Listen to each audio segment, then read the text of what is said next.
the response of the Attorney General in respect of Emailgate is very curious, in that it is well known that the issue with respect to Emailgate was not whether his email address was the correct address.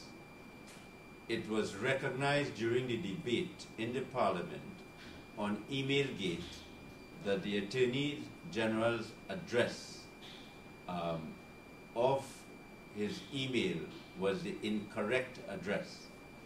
The issue in Emailgate was whether the contents of the emails which were produced in the Parliament emanated or came from the authentic addresses or genuine addresses of the Attorney General, the Prime Minister, and other members of the government. If the contents of those emails were correct, then there was serious misconduct which could have resulted in the removal of the government. And it was in that context that an independent and impartial investigation was sought from the public, which the Prime Minister refused. It was unknown to the public that the Attorney General took private action to prevent Google or to get some order in respect of the email address, which was the inaccurate email address. What the Integrity Commission is doing, the Integrity Commission is embarking upon an investigation, as far as it is reported, that the Integrity Commission wants to get to find out whether the contents of the email emanated from the Attorney General, the Prime Minister, and other ministers of government. So the disclosure yesterday by the Attorney General that Google has stated that no email was sent from the inaccurate address is of no significance to the investigation into Emailgate. What is surprising, however, is that the Attorney General, who is the guardian of the public interest, should not really be involved in taking private proceedings in order to prevent or frustrate the Integrity Commission from properly investigating to determine whether the contents of Emailgate are correct, that is, are authentic and genuine in that they came from the respective ministers.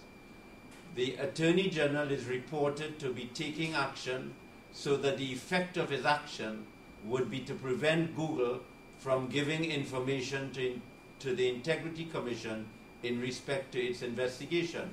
And it is surprising that an Attorney General would do this, and it leads to inferences that the government has things to hide.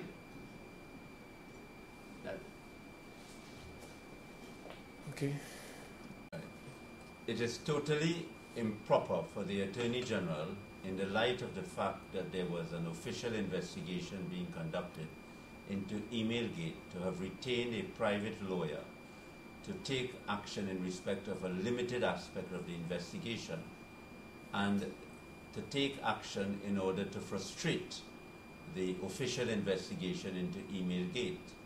The Attorney General is a guardian of the public interest, and if he had to take such action, he should have disclosed that to the population of Trinidad and Tobago, and there should be no private action by an Attorney General in competition with an action by the Integrity Commission against Google. What is happening is that the public interest is being subverted by the actions of the Attorney General.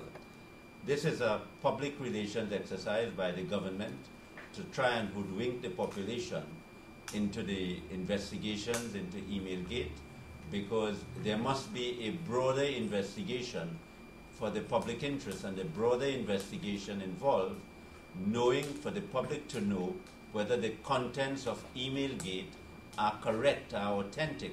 And the only way for that to happen is for Google to be permitted to give the information as to whether the contents of those emails came from the authentic email addresses of the particular ministers and the Prime Minister. Because if the allegations in Emailgate are correct, then this is worse than Watergate. Further, the threat by the Attorney General to sue Dr. Rowley is misconceived, because whatever is said in Parliament by an MP, by a Member of Parliament, is totally privileged. And the laws of Trinidad and Tobago have recognized that there is immunity for civil proceedings and criminal proceedings in respect of whatever a Member of Parliament says in Parliament. In any event, in respect of matters which have been said outside of Parliament, the principle of privilege, of privilege and of justification, and of the Reynolds defense in the law of defamation would give Mr. Rowley a perfect defense, even if what he said was untrue. Thank you. Right.